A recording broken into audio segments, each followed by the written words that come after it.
This is the After Party, live with Kim McAllister. Pick a couch, grab a drink, and settle into the conversation.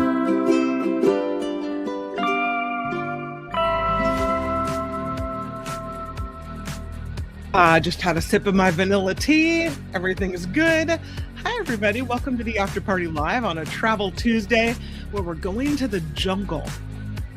And we don't often go to the jungle. It seems like either we go to old European cities, beach resorts, or snowy, snow-covered ski resorts. So I thought, let's take it to the jungle today. I'll probably never get there in real life, so why don't we just go together and take a look at some really cool jungle resorts? So that is where we are going for Travel Tuesday. That will happen in just a little bit. But before I do anything else, I don't know if Jim Slayton is here. I know he's always at the Mark Thompson show. I don't see Jim Slayton today in the chat. Is he around? Well, if he isn't around, it's okay, because I still feel like we need to celebrate Jim Slayton's birthday, and we do it with Jacob, who has a special birthday song. Here it is. You requested a happy birthday song, so I'm gonna give you one. Happy birthday to you. Happy birthday to you. Happy birthday, happy birthdays to you.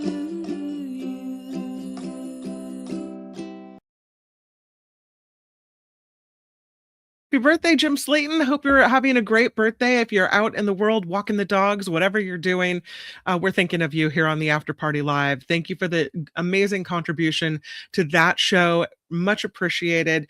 And yeah, happy birthday. So I hope it's a really good day for you. Noah Fidian with a happy birthday. Hugs. I don't know if Ricky is hugging you, but I'm going to say he is. Yvonne with a happy birthday. So I hope you're feeling the love over here. Agent Kitty Feets with a happy birthday. All right, let's go to I was going to go to the first story, but I saw this contribution from Tammy pop in with a 10. Bribery will eventually pay off even on YouTube. I don't know what you mean. You mean someone's bribing someone on YouTube? You could say you're bribing me to read the text you've written. I'm at a loss. I think I might have missed something earlier in the chat, but thank you for the contribution. Much appreciated. You know, the show doesn't survive without it. And it's, it's always slow during the holidays. So much appreciated. Also, thank you to everyone contributing via the show PayPal address, which is in the show description. Every day you can find the information, or in the About tab. But the most recent contributors to the After Party Live include Wes throwing down 5. Really appreciate it. James S. Contributing. Barbara H. Mary Zane B. and Carol S. Huge thank you guys so much for the contributions. Thank you to everyone who always comes in with the ideas and emailing stories and some thoughts and uplifting messages. You guys are also appreciated. And Tammy, thank you for the 10. All right, let us move forward as we take a look at the story about the shark eyes. This is fascinating to me. You know, these Greenland sharks, they live forever. Really, really long time. The story comes from Popular Science magazine, and the headline reads this: Dissected Greenland shark eyeballs could help humans see forever. The world's longest living vertebrates maintain their vision for centuries. So we know that some of these sharks live to be 400 years old, perhaps even older than that, but that's what we know. It's a really, really impressive lifespan. So marine biologists think that a lot could be learned from the Greenland shark eyeballs. They have published a study in the journal Nature Communications, saying the Greenland shark retained its visual organs throughout millions of years of evolution for a reason. The explanations of why its eyes have stayed the same they say, could help experts better understand and treat debilitating eye diseases in humans. So we know these sharks, these Greenland sharks, measure about 20 feet long. They can weigh 2,000 pounds, and it could take them a while to get that big. They live for hundreds and hundreds of years, so they have time to put on the pounds, right? The shark doesn't reach sexual maturity until it's 150 years old. So it has a long childhood. And it lives for then at least another 3 centuries after that. The shark pups are born after 8 to 18 years of gestation. Can you imagine being pregnant for that long? After which they'll spend the rest of their lives swimming through the North Atlantic and the Arctic waters at depths as low as 3,900 feet, where heightened vision isn't that big of a thing because it's so dark down there. That's why so many deep sea creatures are considered functionally blind. And the marine researchers look at the eyeballs of the Greenland shark because they thought that was the same with these creatures, right? Their eyesight probably wasn't that good, but that is not the case. They have baseball sized eyeballs because they're huge, they're opaque, and they're often obscured by little parasites, this crustacean called a copepod. It attaches to the eyes. But after they looked at video footage of live specimens and then examined harvested eyes in a lab, biologists now think that there's a little bit more to the eyeballs of the Greenland shark. They said you see it move its eye. The shark is tracking the light. One of the conclusions of all this is that many Greenland sharks have these parasites attached to their eyes, which could impair their vision. But because they've been around for so long, evolutionarily speaking, you don't keep an organ that you don't need.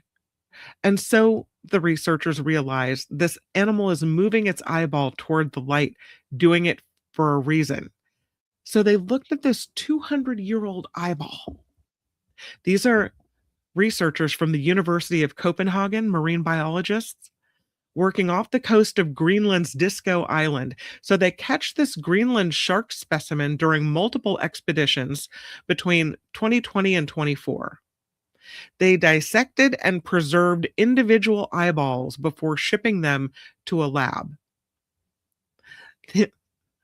Researchers were looking at this 200-year-old eyeball. They said they're used to working with mouse eyeballs, which are the size of a papaya seed, but this one is massive. So they thawed out the eyeball, analyzed it, and they said that the presence of essential visual cell types, rods, amacrine, ganglion cells, all that was present. And despite being more than a century old, the Greenland shark eyeball showed no obvious signs of retinal degeneration. So they say they're still early in their research with this, but they think a better understanding of this shark's eyes could lead to new treatment for age-related vision problems in humans. If they discover how a Greenland shark maintains its healthy ocular cells and tissues for centuries, that could help develop therapies for disease, including glaucoma and macular degeneration that often develop later in a human's life, and could also better our understanding of vision in the animal world. And they say this is interesting because not a lot of people are working on shark vision, that we learn a lot about vision and longevity from long-lived species like the Greenland shark. How interesting. I want them to look at the eyeballs of the sharks that pass away and wash up. I don't want them to catch the Greenland shark and then cut into it. You know what I mean? Because they live for so many hundreds of years. It seems so, I don't know, barbaric to cut their lives short. But we'll go back to the sea for this story because look at you see the spout? Somebody is catching whale breath. Can you imagine having that job? Quick, reach out, catch it. By collecting whale breath, researchers have detected a deadly virus in the Arctic for the very first time. So here's how they do it: they fly a drone with a petri dish right above whales who are exhaling, and they catch the whale breath in the petri dish via drone. Research in 2025 or 2026, right? Now that we don't really write checks anymore, I mean, I do, but very rarely. Used to be, you'd have to write a check. So, gosh, I'm dating myself. And so you'd have to like click over and learn, oh, you're going to have to write 2026. Now you don't do that anymore. So it takes a little while for it to kick in. This pathogen can damage whales' respiratory, immune, and nervous systems. And we wouldn't have known about it if we hadn't caught the whale breath. The team sampled whale blows, which, they surface and they shoot the exhale through their blowhole. And they looked at several species near Norway, Iceland, and Cape Verde, which is an island nation off the western coast of Africa, looking for 4 concerning pathogens, including the bird flu viruses. And then they published their research December 18th in the journal BMC Veterinary Research. And what the scientists think is that studying whale exhalations presents a much less invasive way to track disease among these whales. They used to have to go and remove a small chunk of the animal's skin, biopsy it, and look at stranded whales, dolphins, porpoises. So this is a new, less invasive, they think better way to study the whales. They outfitted a drone with 4 petri dishes to collect more than 70 blow samples from humpback whales, sperm whales, and fin whales. They had a live video feed with drones, helping them see when the whale was about to exhale. And then they say moving the drone right above proved a little challenging sometimes.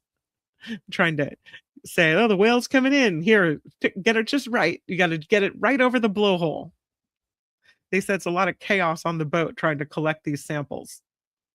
But once you look back, they said, and you see the results and you see how well the method works, that's the fun part. So they swab the dishes after they collect the whale breath, and they search for traces of cetacean morbilliviruses, herpes viruses, brucella bacteria, and bird flu viruses, including the H5N1.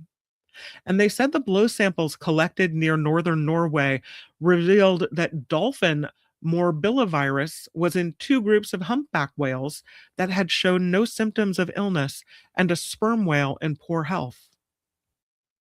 It's the first time that this particular virus has been found within the Arctic Circle. Then they said 5 humpback whale groups whose breath was collected near Norway, Iceland, and Cape Verde tested positive for herpes virus. That doesn't usually lead to symptoms, but it can cause fatal complications in immunocompromised hosts. They did not detect bird flu or brucella in their samples, but they said that it's crucial to continue surveillance for both of them because they easily spread and could transmit from whales to humans who swim alongside them sometimes. The interesting thing, here's the quote from the researchers, would be to see this in the long term, that you get the most valuable data when you have decades of research. So then you can better understand how some stressors, pollutants, or climate change are affecting the dynamics of these diseases. Pretty interesting. They're part of a worldwide effort to track pathogens in wild cetaceans, and the drones are helping that initiative move forward. Technology and research. Pretty cool. Speaking of technology, finally, here's what we were waiting for, right? The robot that will do our housework for us. Here's the robot doing the dishes. Isn't that what we don't want the robot to write our papers for us or think for us or do art for us.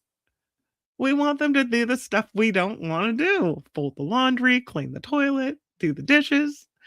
LG has created a humanoid AI-powered robot they say will make housework a thing of the past. What I want to know is how much is it going to cost me? It's called the LG Cloyd, Cloid. It's a home robot designed to naturally engage with and understand the humans that it serves and provide an optimized level of housework help. It has a curved head unit that functions as the robot's brain and an animated pair of cartoon-like eyes, so it doesn't look so scary. It's got a speaker and cameras and sensors and voice-based generative AI, which will allow this robot to communicate with you through spoken language and facial expressions. So if you make like a disapproving face because there's still some type of crumb on the dish, it gets that. Its head is connected to its torso with an adjustable height and articulated arms designed with 7 degrees of freedom to match the mobility of a human arm. The shoulder, the elbow, the wrist allow forward and backward rotational and lateral motion. Each hand has 5 independently actuated fingers for fine manipulation. And that means LG Cloyd can handle a wide range of household objects and operate in kitchens and laundry rooms and living areas. It also has a wheeled base with autonomous driving technology and a low center of gravity so it won't tip over. They rolled out the prototype of this and demonstrated its ability to load laundry into a washing machine. And we don't know when it's going to be available for our homes. And again, we probably won't be able to avoid it anyway, but it is at the Consumer Electronics Show in Las Vegas. That's, by the way, is where Jefferson Graham is checking everything out. Maybe he'll have video of LG Cloyd. I'll have to text him and say, go see LG Cloyd. It's interesting. They have some other things being launched this year as well. Privacy-focused smartphone, a minimalist Samsung speaker, and some Legos that we'll talk about in just a few minutes. And that's all going on at CES. I don't know. They don't give a price. They don't say when it's going to be available. But they tease us by showing this robot loading dishes into the dishwasher. I don't need a reason not to move around. Sometimes housework is exercise, right? I mean, you get moving, you're vacuuming, you're folding, you're walking out to the laundry, you're, moving all around doing the dishes, scrubbing the counters. I mean, getting moving is not a bad thing. They're going to take away reasons for us to do stuff. But on the other hand, is it stuff we really want to do? So I don't know. I don't have to worry about this because I won't be able to avoid the LG Cloyd, but still, I wanted you to know it's on the horizon. So speaking of CES, there's an interesting Lego that has been released or highlighted at CES. It's being called groundbreaking. It's a smart brick system. It's called the Smart Play System. It includes Lego bricks, tags, and mini figurines, and they have built-in sensors and a tiny little speaker.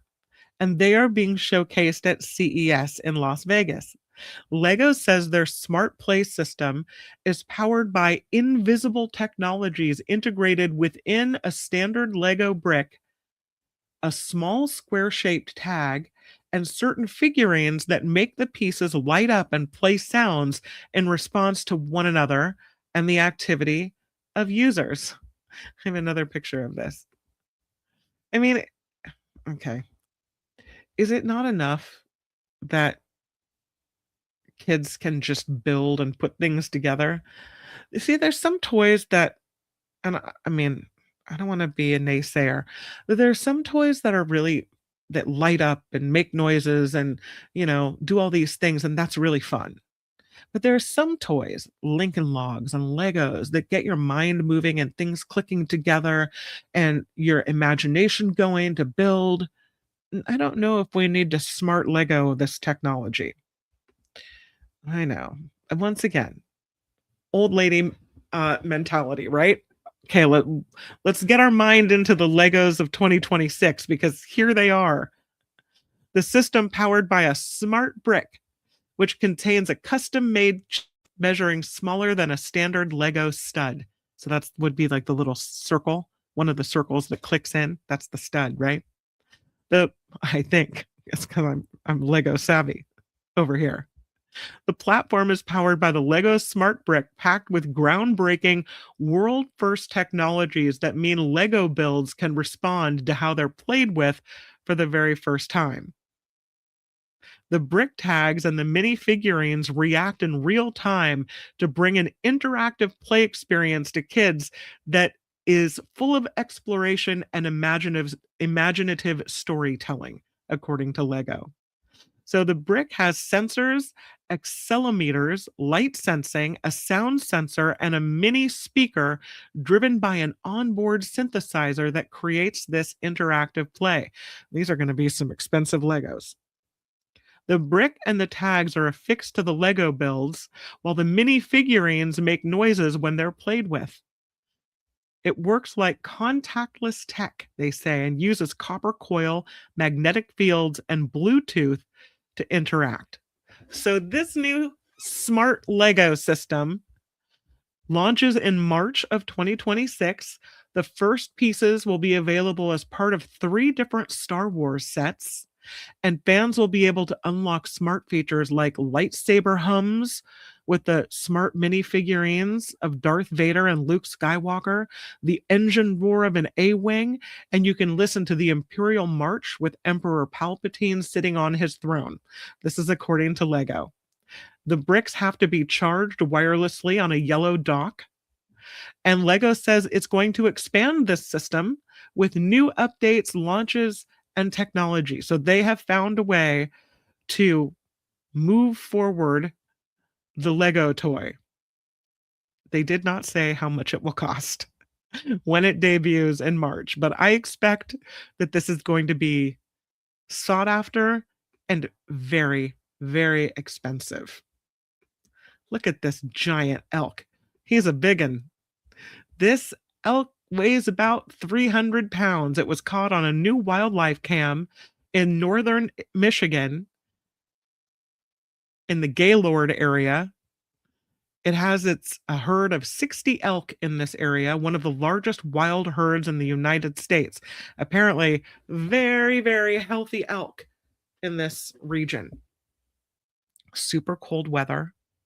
And now they have Michigan's elk cam, the Gaylord elk cam.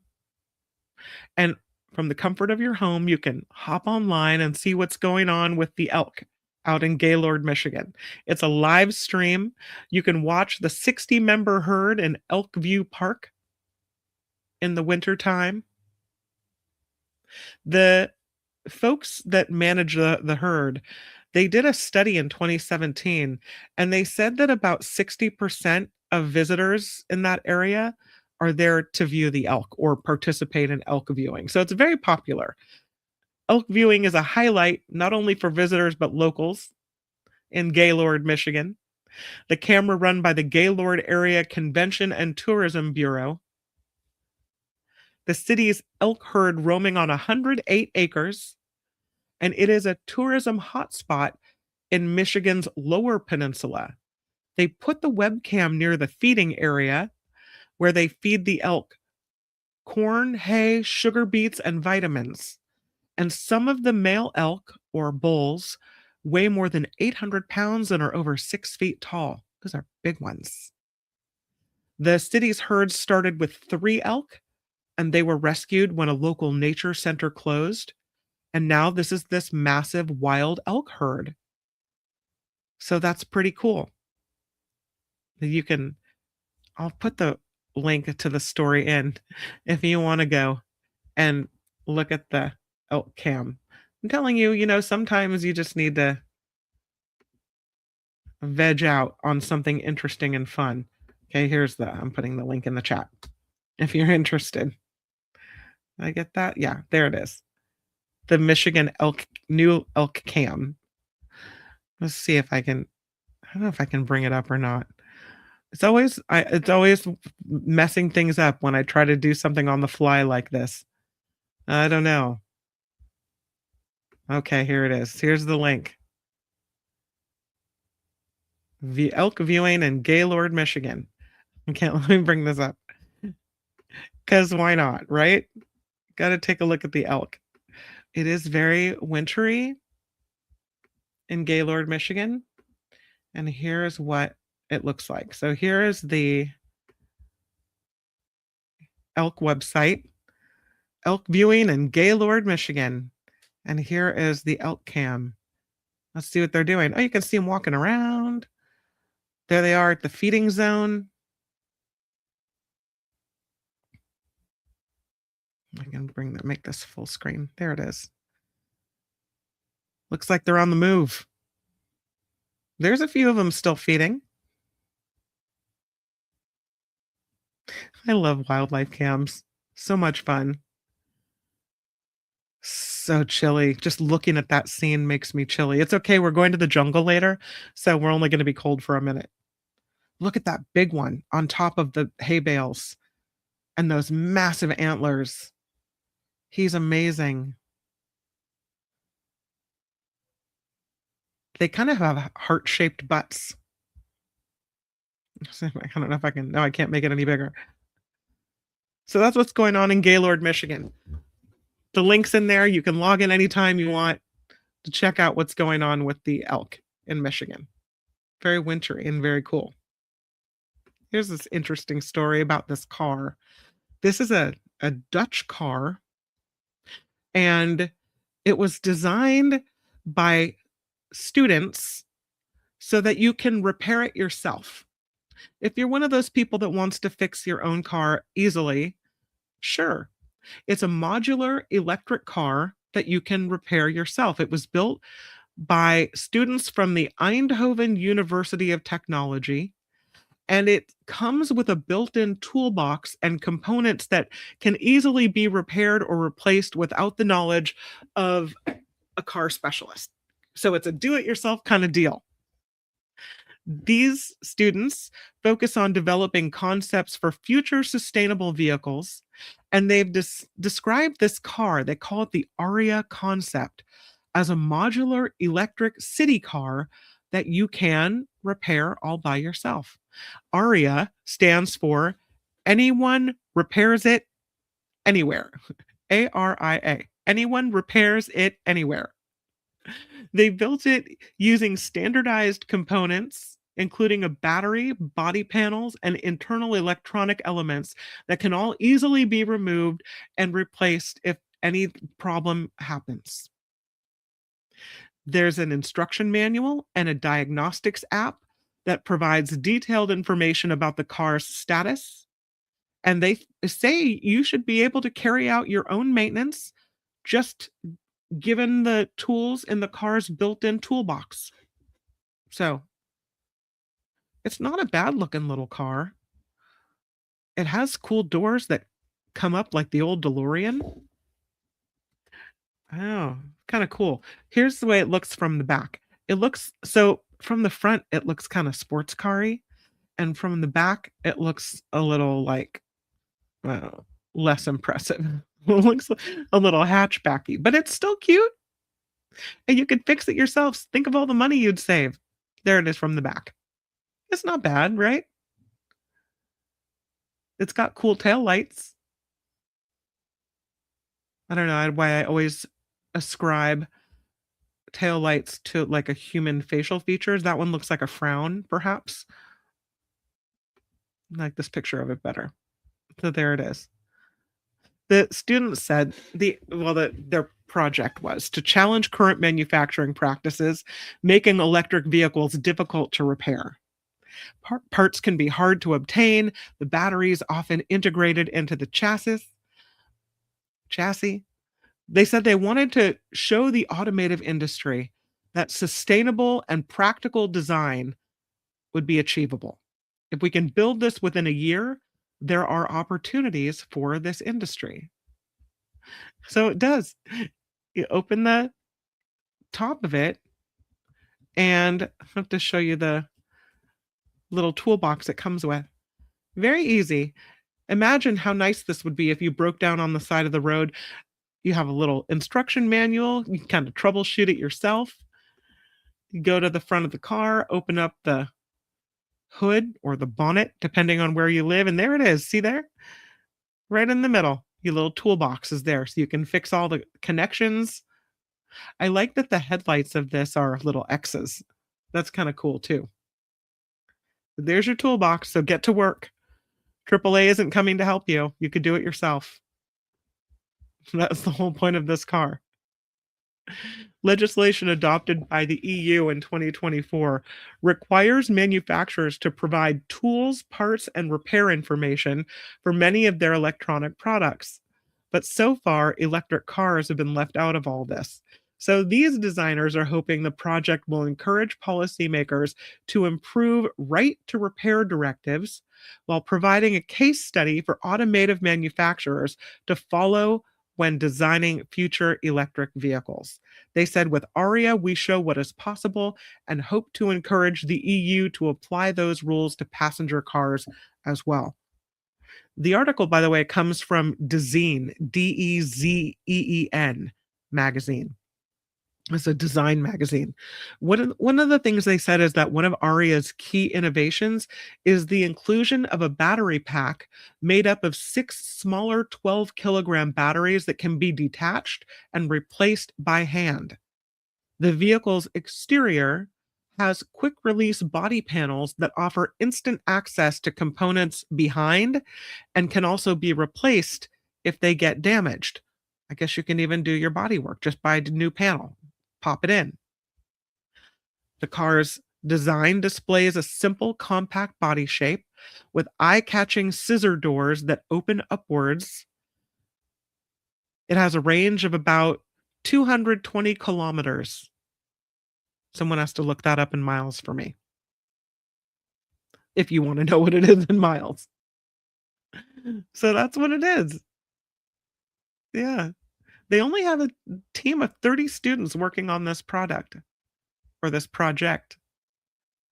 So, and they said with their small team, it shows that innovations can be adopted on a larger scale by mainstream automotive manufacturers. They said, if we can do it, you could totally do it. So, you like it? Would you drive it? I'm going to the chat. Would you fix it? Jane says that's a cool car. Zero Sum says, I like the car. The rims are a bit too wild for me. Yeah, it really looks like the wheels are really big. Nolafidian says, too bad they didn't have this out when I was still driving. Less busy rims would be nice. I like that car, says Zero Sum. Oh, bye, Ricky. Have a good rest of your day. Thank you for popping in. And thank you always for leaving comments in the after hours trading. Much appreciated. All right, we'll move forward with these frescoes that were found in Pompeii. You can see there's half a bird there. You see that? The head of the bird is gone, but you still see the body. And when you think about how old this is, they're removing the ash and soot and debris. It was found in a villa in Pompeii. I think this is a really cool story. I think if I wait, do I have the story? Yes, I do. It was preserved, they say, by the eruption of Mount Vesuvius. It is the Villa of Pompeii is where this is found in Pompeii, and was preserved by the eruption of this volcanic debris in 79 CE that spread smoke, gas, and pumice across the Campania region of Italy. And still, to this day, as noted here in this picture, archaeologists are still finding really interesting things in and around Pompeii and the suburbs of it as well. So they've been looking at this residential villa, this upscale villa, near the modern city of Torre Annunziata, south of Naples. And it's called the Villa of Poppaea. May have once been the home of Poppaea Sabina, who was the second wife of the Roman Emperor Nero. It was built in the middle of the 1st century BE, and they say this villa had lavish decor, private thermal baths, lush gardens, panoramic views of the Bay of Naples. Looks like maybe it even had a swimming pool and winter gardens and apartments for guests and other rooms as well. Archaeologists think it was uninhabited at the time of the eruption. There's a large, elegant room called the Oecus, and that is where they unearthed what they call sumptuous frescoes depicting a peahen, which you see here, and a theater mask. The peahen is a mirror image of a peacock found on another part of the same wall. And they say that the mask is depicting a character from a comedy of some type of farce that was popular in ancient Rome. So interesting. Here's the picture of the peacock a little further down the wall. Yeah. Really cool. The things they're still finding. I mean, wow. The mask is contrasting with others found in the room. They all appear to have come from Roman tragedies. Now, they've been at this villa before. They were never quite sure of the layout. The current research is hoped to clarify that situation and reveal new decoration with the extraordinary details and colors. The excavations revealed 4 new rooms, including one that may have been part of a bathing complex, bringing the total number of known rooms to 103. So this was a fancy place. They found evidence of seasonal streams that likely formed after Vesuvius erupted in 1631. The plaster casts were made. They've determined locations of trees that once adorned the garden of the villa. They say the trees were part of a precise ornamental design, replicating the rows of columns supporting the south portico. Interesting. So they keep looking into this and they keep finding interesting things here. They've been hard at work restoring 2 small bedrooms that have ornate decorations, including stuccos, frescoes, mosaic floors, painted vaults in a wide range of colors, including Egyptian blue. So they're going to keep working on it. We're probably going to keep seeing more cool things come out of the work done on that incredible villa. Just wow. Shall we do the lotto of the day? This one was a spur of the moment Powerball purchase. You know, sometimes you just have a lucky feeling. I'm still waiting for my lucky feeling to come. And you got to act on that lucky feeling when you have it. And that's what happened here. This from North Carolina, where a spur of the moment purchase led to a $2 million prize. This North Carolina woman named Peggy said she had not originally intended to buy a lottery ticket when she went to the Food Lion in Gastonia. I know. I'm not even making it up. She said it was a spur of the moment thing to buy it. She bought a $3 ticket for the December 13th Powerball drawing with a power play, and she matched 5 white balls in the drawing, earning her a $1 million prize that was then doubled when the 2 times multiplier hit. And she said, wow, that's a lot of money. She wants to use her winnings to go toward helping others via donations to local charities to a domestic violence shelter. She said, I will make sure that it gets used for good. We can help a lot of people with this. Oh, one of the good people won.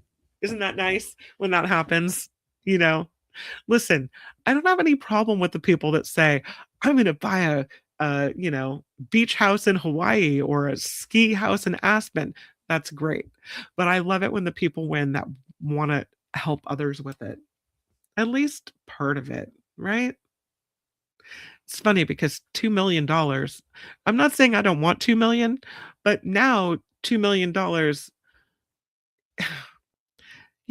maybe I'm looking at it through my Bay Area bubble, but you buy a house in the Bay Area and most of it's gone. So she's got to be careful with that. Anyway, congratulations. The spur of the moment thing worked out for her. So that's excellent. All right, it is time for Travel Tuesday. Woohoo! Let's go. Let's go to the jungle. Why do I have the song in my head? Welcome to the jungle. We have from this website a list of the 12 best jungle resorts. Yep. The first one you see here is called the Datai Langkawi Lodge. It is in Malaysia.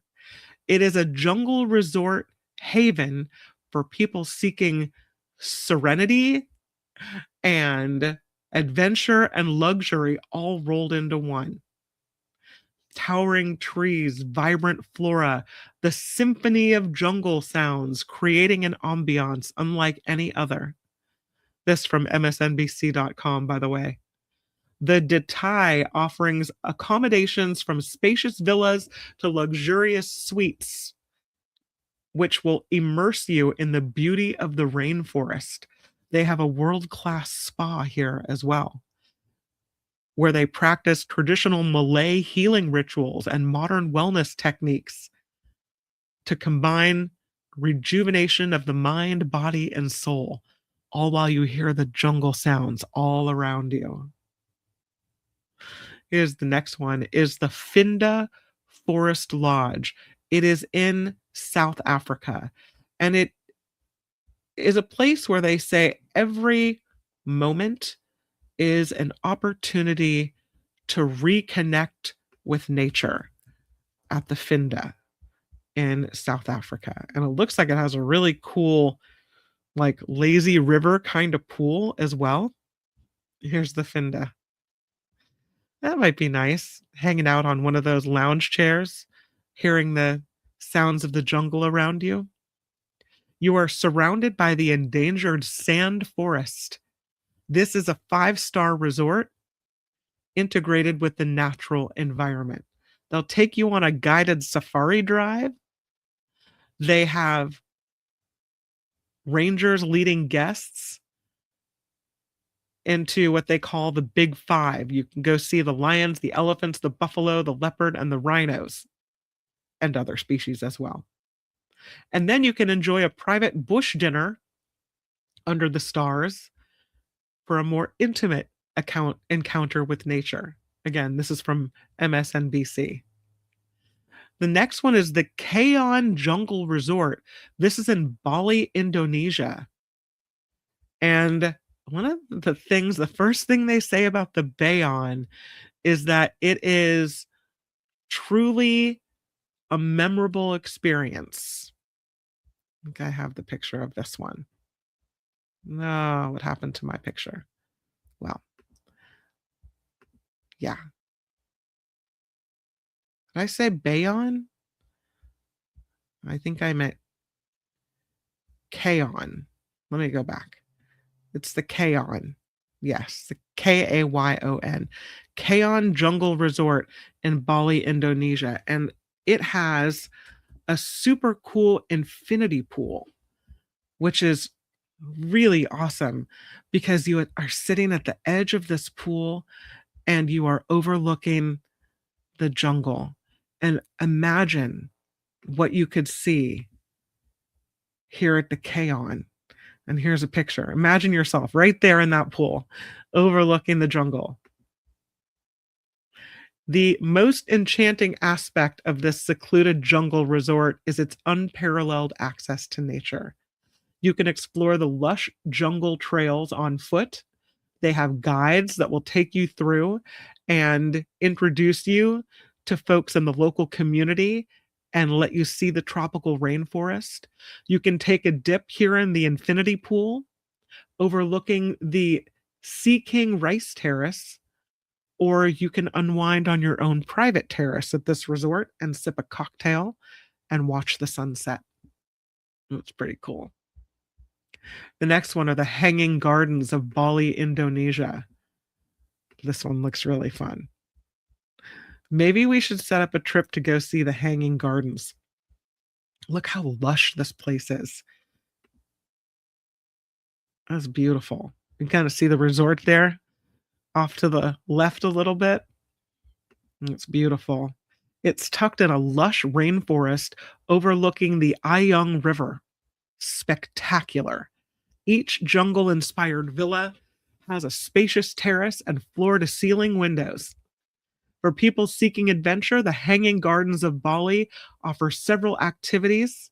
You can trek through the lush rainforest trails, go on a whitewater rafting excursion, discover hidden temples in the jungle foliage.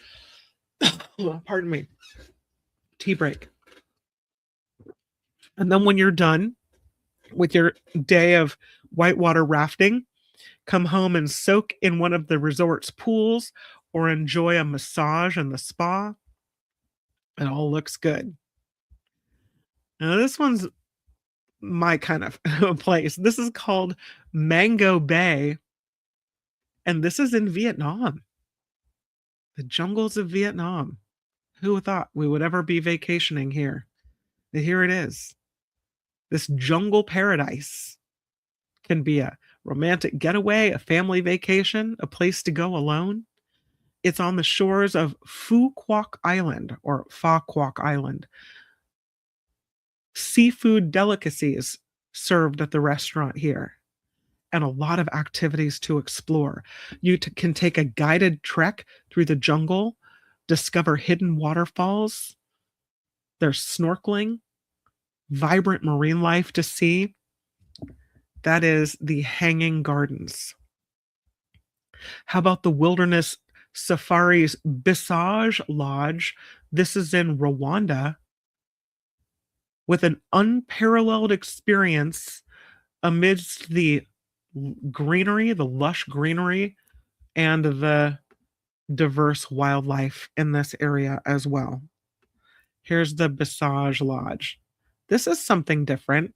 This is a trip you probably would never forget. Look at that.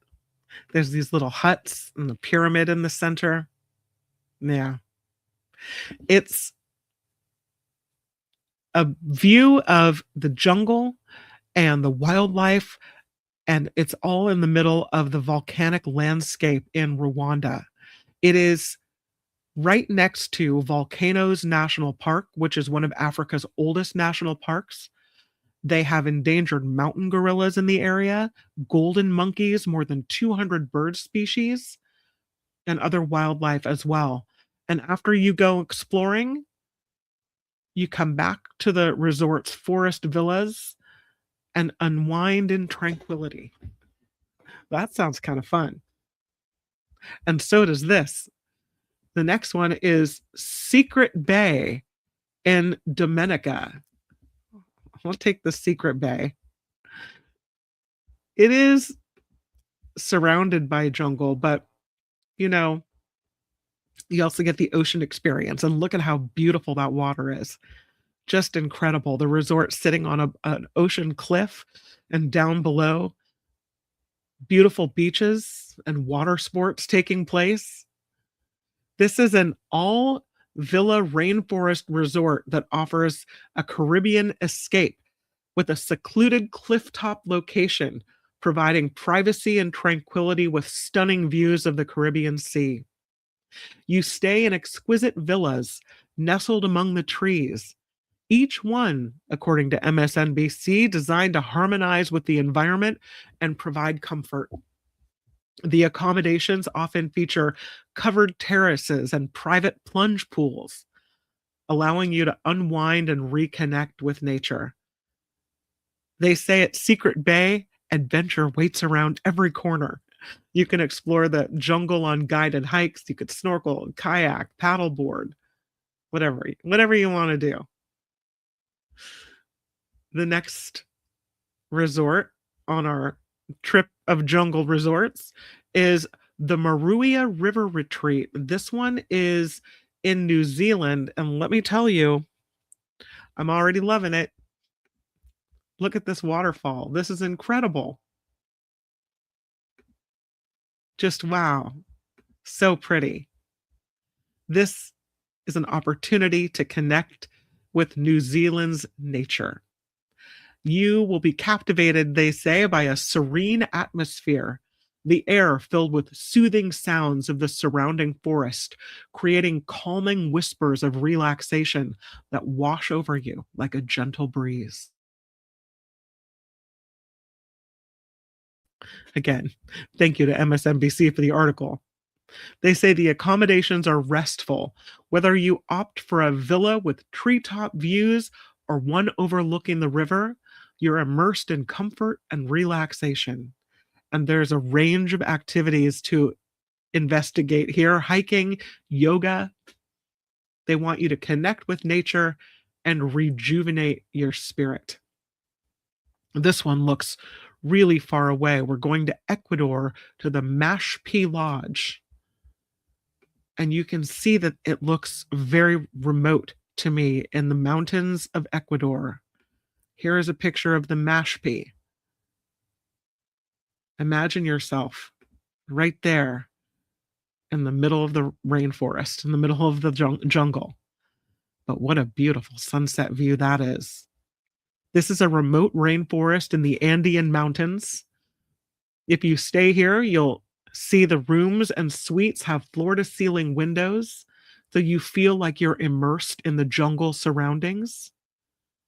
They have hikes through the forest, sky bike tours, where you can explore the wonders of the cloud forest. For people looking for something else, you've got yoga sessions amidst the tranquility of nature, bird watching excursions that offer you moments of serenity. Next, we're going to Thailand. And this one I thought kind of looks a lot like the town of Volcano in the Big Island. That's what it reminded me of. It's the Rayavidi. I hope I'm saying it right. Look at that. It just looks so kind of damp and green and lush. It's the Rayavidi Resort in Krabi, Thailand, where the tropics meet world-class hospitality. With towering limestone cliffs and pristine beaches, elegant pavilions nestled amidst coconut groves. There are spacious pool villas with private plunge pools here as well. The dining experiences include fresh seafood caught daily from the Andaman Sea to authentic Thai dishes that are supposed to be bursting with flavor. They have award-winning chefs at the resort. You can dine in a candlelit cave or by the beach. I mean, how do you decide? Go on jungle hikes through the lush rainforest, discover hidden waterfalls, exotic wildlife, ancient caves as well. That just looks fun. Yeah. Okay, the next one is in Indonesia. It's called the Nandini Jungle Resort and Spa. I think I might already be booking my trip to the Nandini. Although dinner in a cave, now, I don't know if I can let that one go too soon. Here's a picture of the Nandini. It is also very lush and very green. Look at that. It is a 5-star resort in the lush tropical jungle of Bali. You can be lulled to sleep by the soothing sounds of the Ayung River and wake up to the melodies of birds singing. The Nandini Jungle Resort and Spa will allow you restorative massages, cooking and yoga classes, and you get amenities that help you connect with Mother Nature. They have outdoor bathrooms here, so you can, do your business while you're listening to the sounds of the jungle. That's okay. The next one is in Costa Rica, and it is the Pacacure Lodge. This looks more beachy than jungly, but perhaps the jungle is right behind. Yeah, you can see the lush greenery surrounding this beach. This is a 4-star resort on the banks of the Pacuare River. They say a stay at this resort combines adventure, relaxation, and sustainability. A perfect place to go whitewater rafting, zip lining, canyoning. I don't know what canyoning is. The facility offers yoga classes and spa treatments amidst the sights and the sounds of the rainforest. And there we have it. Did you pick the one you want to go to? I'll go through them again. The Datai, the Finda, the Kaon, the Hanging Gardens, Mango Bay, the Bisage Lodge, Secret Bay, the Maruia River, the Mashpee, the Rayavati, the Nandini, and this one, which is the, what did I call it? I can't pronounce it right. It is the Pacayure Lodge in Limon, Costa Rica. Okay, I'm going to the chat. What do you think? Which one do you choose? It isn't Kaon, it's Kayon, but point taken. Absolutely. I want to stay home with my doggies in Florida, says Les. You have a pretty cool place to be. Rwanda. Yvonne picks the Rwanda. That's pretty different. That would be a vacation where you're like, you're going where? And then people would see the pictures and be like, oh, yeah, that's the Bisage. Right? Isn't that the Rwanda one? Yeah. Yeah, that's cool. I like it. Liz chooses them all. I want to go to all of them. The hot tub. I think they all have a hot tub. You're good. New Zealand, says Nullifidian. Nullifidian wants to go to the New Zealand one. I don't remember which one is that. There it is. New Zealand one. I think I'm going to pick is the Rayavati the one where you have dinner on the beach or the cave? You could have candlelight dinner in the cave. Yeah. I think that's pretty cool. Although I'm kind of with you on that. That'd be pretty interesting as well. They're all special in their own way. All right. We've done it. We took a little mental health trip for Travel Tuesday. Thank you for going along with me and dreaming about a jungle vacation. One which we likely will not take, but which we, kind of got a little taste of today. So that's good. We like it. Around the World in 180 Days. It's funny. My dad used to watch that movie. My dad and stepmom every year on New Year's Eve. That was their New Year's Eve movie. They would watch it every single year.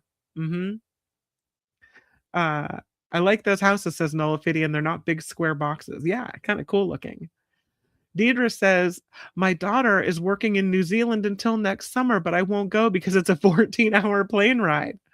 Just go at night. You sleep half of it, and then you watch a couple movies, and you're almost there, right? A couple movies, a couple good books, and New Zealand. I mean, wow, what an opportunity to see an amazing place. Liz enjoyed the jungle vacations. Awesome. All right, you guys. Thank you for hanging out with me. Thank you for the contributions to the show, Tammy. Really nice. Thank you to everyone for contributing to the show PayPal. The information in the chat. Please click like. And if you haven't subscribed, please click subscribe. Don't unsubscribe, but do subscribe if you haven't subscribed already. I will see you tomorrow. Good guests tomorrow on The Mark Thompson Show. Of course, we'll have John Rothman. I believe Belinda Weymouth returns. Bill Black, the economist, the whistleblower who discovered banking scandals, he will be with us. And so will Mr. Global, who is quite a YouTube phenomenon and also an oil specialist. Mr. Global will be on the Mark Thompson Show tomorrow. So we're full of guests tomorrow. It's going to be a really good show. And then we'll check out some waterfalls on the After Party Live. We need to get all the politics, take a deep breath, and get all that out of our system. Yeah, just for a little while anyway. Well, thank you for being here. And I will see you tomorrow at 11 a.m. Pacific time on the Mark Thompson Show. And again, please click like and subscribe and make it a great rest of your Tuesday until we meet again. Bye, everybody. The After Party Live would like to thank the following contributors and viewers like you.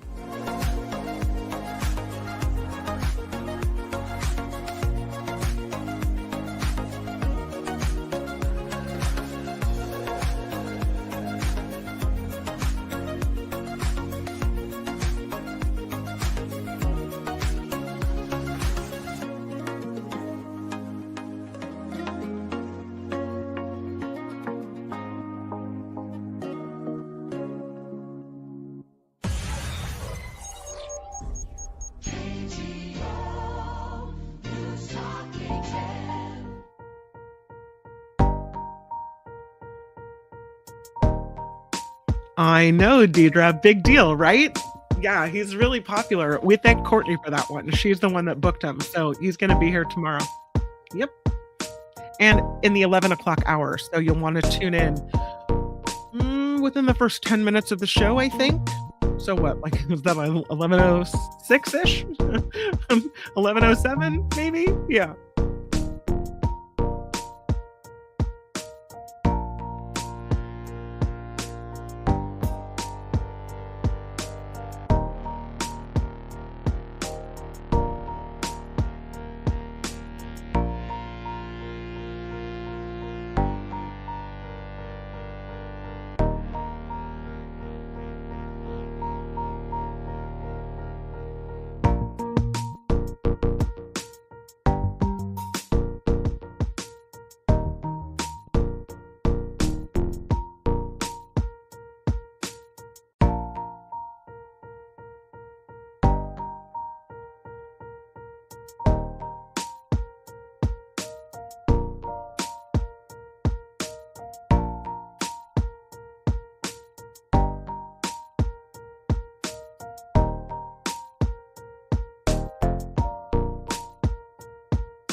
Oh, they have to make it travel up and down the stairs because it has to carry your laundry up to the rooms and put it away too, Beth. I mean, it has to really complete the task, right?